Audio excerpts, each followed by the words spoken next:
শিক্ষক শুধু পুঁথিগত বিদ্যা শিখাবে এটাই যথেষ্ট নয়, বরং স্টুডেন্টকে যেন, শিক্ষার্থীকে যেন আদর্শগত দিকগুলি ভালো করে শেখাতে পারে, সেটাই হওয়া উচিত।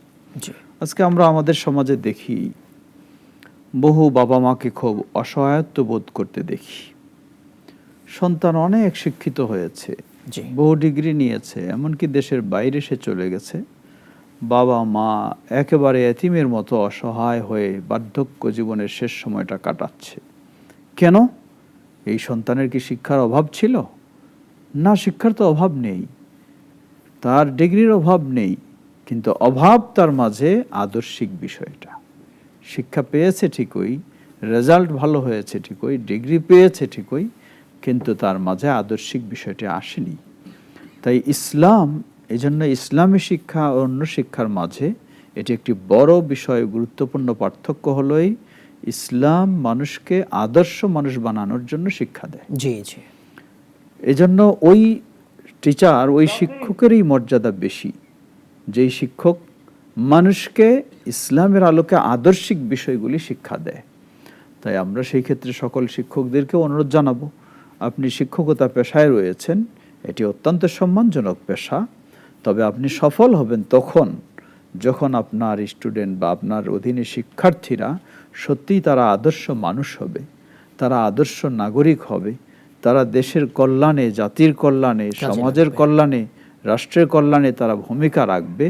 তখনই সত্যিই আপনি যোগ্য এবং আদর্শ শিক্ষক, এবং আপনার স্টুডেন্ট যারা শিক্ষার্থী তারাও আদর্শ শিক্ষার্থী বলে।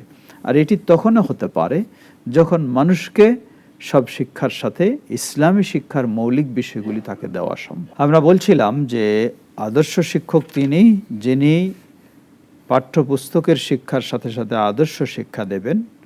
বিশেষ করে ইসলামী শিক্ষার ক্ষেত্রে এখানে আরও একটি গুরুত্বপূর্ণ বিষয় আমরা যারা ইসলাম শিক্ষা দেন তাদেরকেও স্মরণ করে দিতে চাই, যে ইসলাম শিক্ষা দেওয়ার ক্ষেত্রেও আমাদেরকে সচেতন হতে হবে।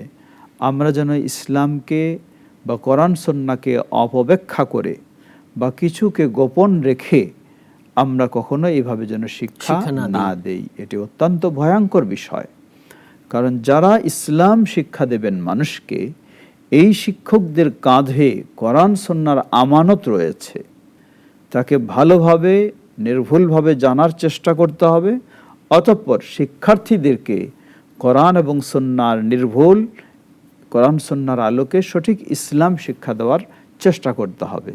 নিজের মতকে প্রতিষ্ঠিত করার জন্য, নিজের দলকে প্রতিষ্ঠিত করার জন্য, নিজের চিন্তাকে প্রতিষ্ঠিত করার জন্য কোরআন সুন্নাহ অপব্যাখ্যা করে বা বিকৃত করে আমরা এমনভাবে ইসলাম শিক্ষা দেব, সেটি আসলে নিজেরাও ক্ষতিগ্রস্ত হবে এবং মানুষকেও ক্ষতিগ্রস্ত করা হবে। তাই আমরা বিশেষ করে ইসলামী শিক্ষক যারা, তাদেরকে আমরা অনুরোধ জানাবো যে আল্লাহকে ভয় করা উচিত, এবং আল্লাহ রাব্বুল আলামিন আমাদেরকে ওহীর মাধ্যমে ইসলাম দিয়েছেন। সেই ওহী হলো কোরআন এবং সহিহ হাদিস। সেগুলির আলোকে আমরা যেন মানুষকে সঠিক ইসলাম শিক্ষা দিতে পারি। তাওহীদের ক্ষেত্রে, সুন্নাহর ক্ষেত্রে মানুষকে যেন শিরক থেকে আমরা বিরত রাখতে পারি, বিদআত থেকে বিরত রাখতে পারি, ইসলাম গর্হিত নিষিদ্ধ কাজগুলি থেকে বিরত রেখে নির্ভেজাল সঠিক ইসলাম শিক্ষা দিতে পারি। এটি প্রতিটি ইসলামী শিক্ষার শিক্ষকের জন্য অত্যন্ত গুরুত্বপূর্ণ একটি বিষয়।